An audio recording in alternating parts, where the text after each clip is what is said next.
All right, so get this. You wanted to know how Steve Jobs gave those incredible presentations, right? Yeah. Well, we did a deep dive into Carmine Gallo's book, The Presentation Secrets of Steve Jobs, and Oh, yeah. he's an Emmy Award-winning communications expert, so he knows what he's talking about. We're going to break down Yeah. how Jobs made presentations that weren't just informative, but like truly unforgettable experiences. It is amazing how he turned product launches into these big cultural events. Right. Like rock concerts almost. Yeah. And we're going to figure out how he did it so you can apply some of that magic to your own presentations. Get ready for some really cool insights into simplicity and storytelling and even a little bit of stagecraft. You know, one thing that really stood out to me in Gallo's book is that for Jobs, Yeah. it always started with the content. Like, obviously visuals were important, but they always served the narrative. Okay, so let's break down this idea of a compelling script. Gallo says Jobs had 3 main principles for a presentation that would really resonate with his audience. And one of those is like a really concise title. Right, like a headline that's going to grab your attention and set the stage. Yeah. Like, think about the iPhone launch. Today, Apple reinvents the phone. Oh, yeah. So you know right away what you're in for. Yeah. But there's even more to it than that. There's a psychological thing happening, too. Oh, really? A concise title focuses the audience's attention, and it primes them to receive the information that's coming next. It's like setting an intention for the whole presentation. That's fascinating. So it's like you're planting a seed in the audience's mind and then watching it grow as the presentation goes on. Exactly. And then the second principle Jobs used was structuring his presentations around 3 key points. Okay. And that's because of how our brains process information. Yeah. We remember things in groups of 3. It's Interesting. like a magic number for memory retention. So it's not just about being concise, it's about being strategic about the information you present. Exactly. And you can see this when he launched the iPhone. Oh, yeah. He presented it as 3 devices in one, an iPod, a phone, Right. and an internet communicator.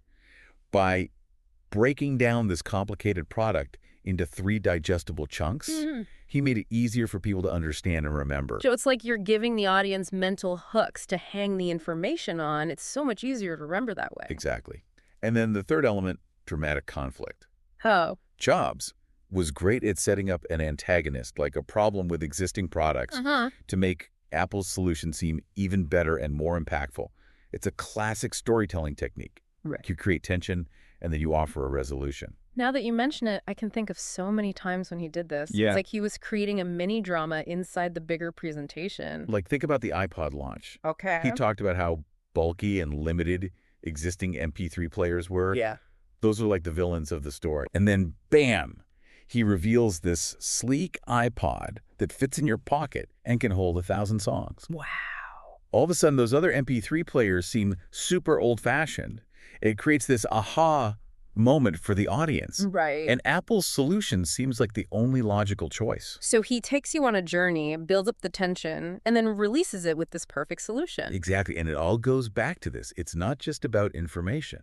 It's about persuasion. Yes, persuasion through emotional connection. Huh. You're not just telling people about a product. You're making them feel the problem and then offering them a solution that goes deeper. Exactly. So we've got this compelling script. But Jobs wasn't just reading words off a page, right? He was creating an experience. I'm already picturing him on stage in his black turtleneck. Absolutely. He knew that a presentation is a performance. He was great at what Gallo calls stagecraft, using every element of the presentation to create an amazing experience for the audience. Let's dive into some of those techniques. What made his presentations so captivating? All right. Well, before we get to the theatrics, let's talk about simplicity. This might sound weird, but Jobs thought that simplicity is the ultimate sophistication. Interesting. And that wasn't just about looks. It was about clarity and focus. Think about his PowerPoint slides. Okay. 1 image, 1 word, or 1 sentence per slide. No death by bullet points. That's a great point. So many presentations try to cram too much on each slide. Exactly. And it just overwhelms the audience. Jobs understood that less is more. He wanted people to focus on the message and not be distracted by too many visuals. Right. And this also applied to how he spoke. He was presenting complex technology, but he avoided jargon and spoke in a way that anyone could understand. This brings up a question for me. If simplicity was so important, how did he keep things engaging? Yeah. Wouldn't it get boring after a while? I mean, you can only look at a single word on a slide for so long. That's where stage diversity comes in. Okay. Think of it this way. Jobs was a conductor, and the stage was his orchestra. He brought in guests, used props, changed up the pace, and did those really dramatic reveals to keep the audience on the edge of their seats. He was creating this dynamic experience. Okay, so I'm starting to get it. It's not about being simple or complex. It's about finding the right balance. Exactly. You want to be clear and concise, but you also want to keep people interested. You need to keep the audience guessing, Yeah. wondering what's going to happen next. Remember when he pulled the MacBook Air out of that manila envelope? It was like he pulled a rabbit out of a hat, and the audience gasped. And that's the power of surprise. It creates this moment of wonder, a collective experience that brings the audience together. It's like he was constantly creating these little dramas within the bigger presentation, keeping the audience hooked and wanting more. Speaking of drama, didn't he also love a good surprise reveal? Oh, yeah. The one more thing, Morin. Absolutely. That was his signature move. He'd build up to this big moment, and then boom, he'd drop this unexpected reveal. It was brilliant. They would get people talking. It was a great way to generate excitement for Apple's products. So we've got this compelling script, a stage that's full of energy, and this master showman at the helm. Yeah. But what about Steve Jobs himself? What made him so magnetic? It wasn't just the black turtleneck, was it? It was more than the turtleneck, although that definitely added to his mystique. Yeah. Jobs had this unique style. Yeah. This incredible ability to connect with the audience on an emotional level. Right. And that wasn't just charisma. It was a combination of very carefully crafted elements. Right. I'm all ears. What made his style so unique?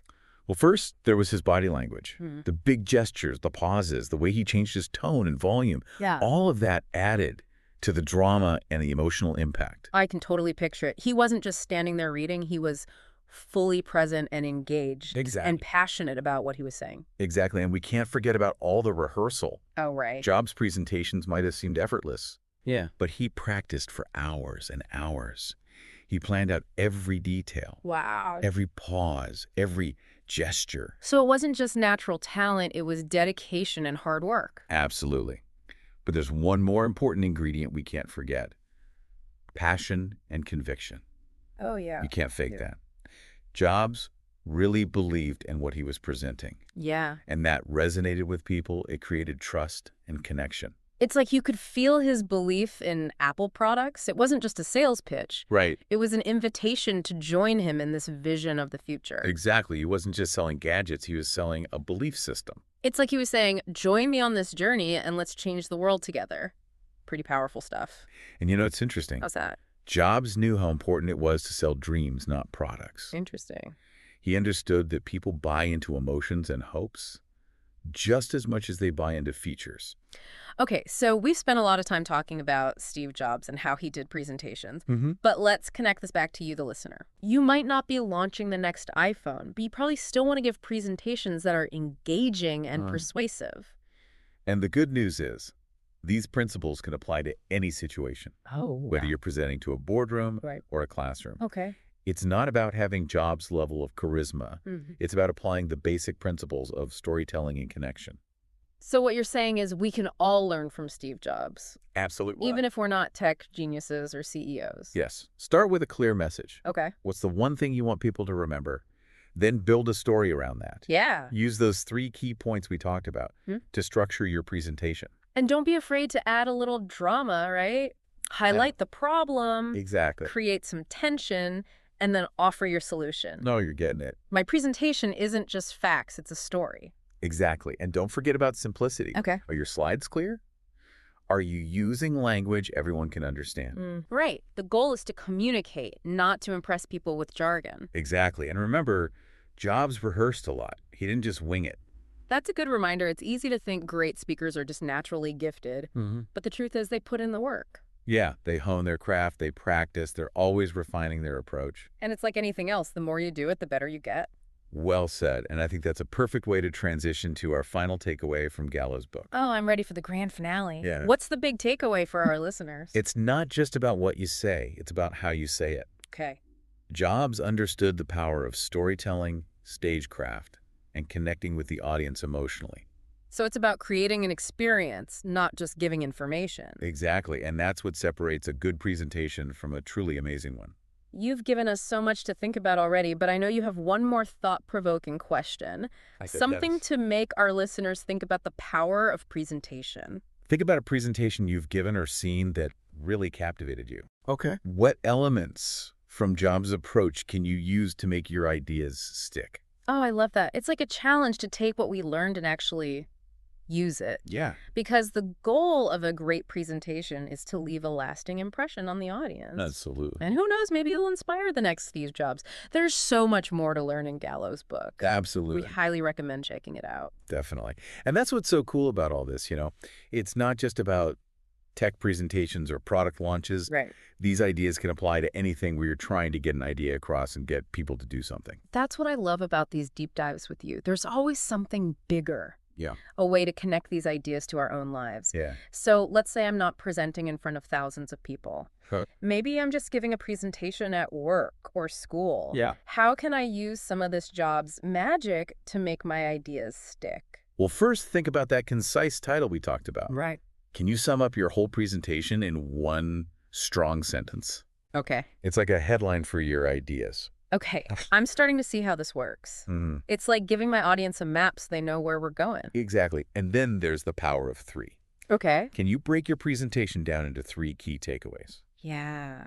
This helps your audience remember and makes your presentation easier to digest. And I can even use that dramatic conflict idea, right? Set up a problem, create some tension, and then give my solution. Exactly. Now, my presentation isn't just facts, it's a story with an arc.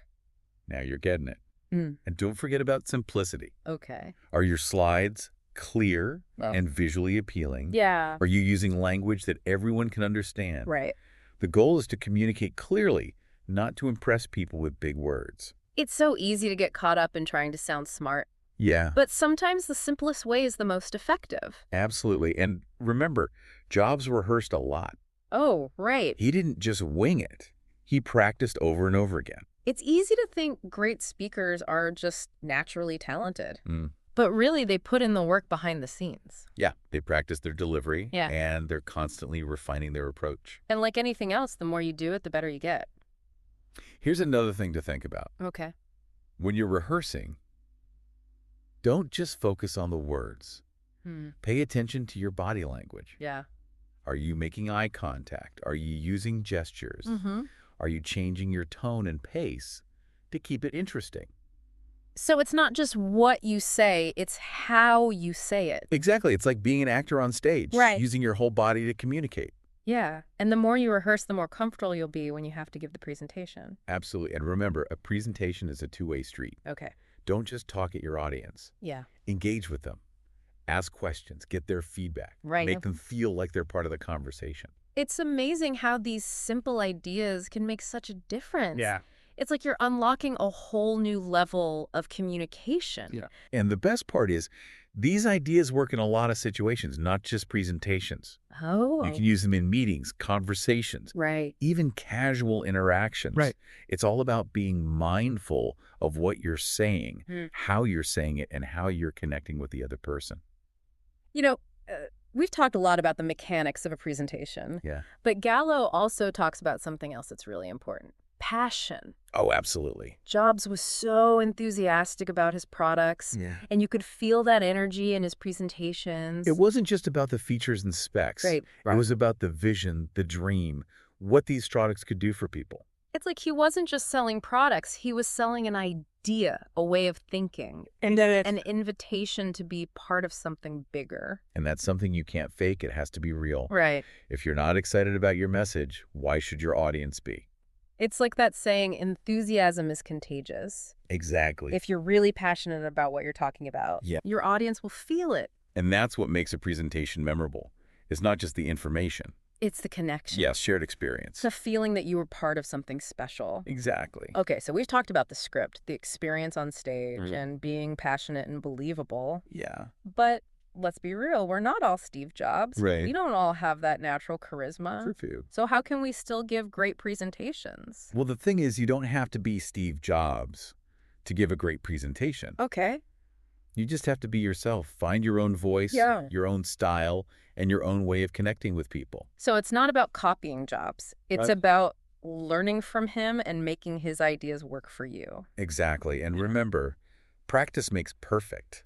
The more you present, Yeah. the more comfortable and confident you'll become. Right. You'll develop your own rhythm and your own way of engaging with people. It's like anything. The more you do it, the better you get. Yeah. And don't be afraid to experiment, try new things, and see what works best for you. And don't be afraid to let your personality show. People connect with authenticity. Exactly. When you're being yourself, you're more relatable, more engaging, Yeah. and more likely to connect with people on a deeper level. And that's what it's all about, right? Connecting, sharing your ideas, and inspiring others. Now, before we move on, Yeah. I want to go back to something you mentioned earlier. Right. You were talking about how we can use these principles in our everyday lives, Yeah. even outside of formal presentations. Right. Can you talk about that a bit more? Sure. When you think about it, we're always presenting ourselves. Yeah. Whether it's with colleagues, friends, or family. Right. We're always communicating our ideas and how we feel. And these principles can help us do that better, right? Exactly. Think about that idea of a concise title. Okay. Can you sum up your main point in one sentence? Yeah. That can be really helpful in any conversation, Oh, yeah. especially if you want to make sure your message is clear and memorable. It's like giving the other person a hook to grab onto, Yeah. so they focus on the important information. And the power of 3. It's not just for presentations. Right. It's about structuring your thoughts so they're easy to follow. Think about how often you use lists in everyday life. Yeah. Grocery lists, to-do lists. Mm. It's how our brains organize information naturally. And don't forget about dramatic conflict, maybe not in every conversation, Right. but you can use it to make your stories more interesting. Think about how you tell a story. Okay. Do you just go straight to the point? Yeah. Or do you build up the suspense? That's a good point. It's all about storytelling. Yeah. Even in everyday life, we're always telling stories and connecting with people. And the principles we learned from Steve Jobs Mhm. can help us do that better. Right. They can help us be more clear, concise, and persuasive. I love that. It's like we're taking these presentation ideas and using them in our whole lives. Exactly. It's about being more aware of how we communicate, Right. how we present ourselves, and how we connect with others. Speaking of connecting with others, Yeah. Gallo also talks about how important it is to build relationships. Oh, yeah. Jobs was a master at networking. Mm-hmm. He knew how important it was to build strong relationships. Right. Both inside and outside of Apple. And that's something we can all learn from. It's not just about giving presentations. It's about communicating well. Yeah, being a good listener and just... There's always something new to learn and share. Now, before we get too philosophical, Okay. I do have one more thought-provoking question. Okay. I love a good brain teaser. Let's hear it. Think about a time when you felt truly heard and understood in a conversation. Okay. What made that experience so special? Mm-hmm. What did the other person do that made you feel seen and valued? That's a great question. It's like you're asking us to switch perspectives. Right. To think about communication from the listener's point of view. Exactly. Because communication goes both ways. Right. It's not just about what we say, it's about how we listen and respond. And how we make the other person feel. Yeah, and that's something we can all work on. Right. It's about being aware of how we affect others with our words and actions. And that brings us back to what we've been talking about today. It's not just about presentations. It's about connection. Yeah, and the Yeah. power of human interaction. And using those skills to inspire people and make a positive impact. Okay, so are we ready for the grand finale? I think so. What's the big takeaway for our listeners today? It's about the power of storytelling, using the stage and connecting with your audience emotionally. So creating an experience, not just giving information. Exactly. And that's what makes a good presentation amazing. That's a perfect way to end this part. You've given us so much to think about. Yeah. And I know our listeners are already thinking about how to use these ideas. I hope so. And I know you have one final question for our listeners. Yeah, I do. Something to make them think about the power of presentations. Think about a presentation you've given or seen that really grabbed your attention. Okay. What things that Jobs did can you use to make your ideas stick? That's a great challenge, to take what we learned and actually use it. Yeah, because the goal is to leave a lasting impression. And who knows, maybe you'll inspire the next Steve Jobs. Maybe. There's so much more to learn in Gallo's book. We highly recommend it. It's amazing how much we can learn from Steve Jobs, even if we're not in tech or running a huge company. It really shows how these communication principles are universal. Exactly. We've been talking about storytelling, simplicity, stagecraft, and passion. Right. And those are things that can improve any kind of communication, whether it's a presentation, a meeting, or even just a casual conversation. It's about being deliberate with our words, Yeah. how we say them and how we connect with the other person. And that's a key takeaway from all of this. It's not just about learning techniques. Right. It's about having the right mindset for communication. Jobs understood that communication wasn't just about giving information. Yeah. It was about creating an experience, a journey that resonated with people emotionally. He was so good at tapping into those deeper things we all want. The desire for connection, for inspiration, for something more. And that's something we can all aim for, Right. no matter what we do or where we do it. So as we wrap up this deep dive into Steve Jobs' presentation secrets, Yeah. what's the one thing you hope our listeners take away? I hope they remember that anyone can be a great communicator. Yeah. You don't need a black turtleneck or a billion-dollar company Right. to make an impact. It's about finding your own way of speaking, sharing what you're passionate about, and connecting with people. Exactly. And remember, it's a journey. Right. We're always learning and growing. So go out there and present your ideas with confidence, Yes. clarity, and passion. And if you ever need some inspiration, just remember what Steve Jobs said. What's that? The only way to do great work is to love what you do. So find what you're passionate about, get really good at it, and share it with the world. And until next time, Yeah. keep diving deep.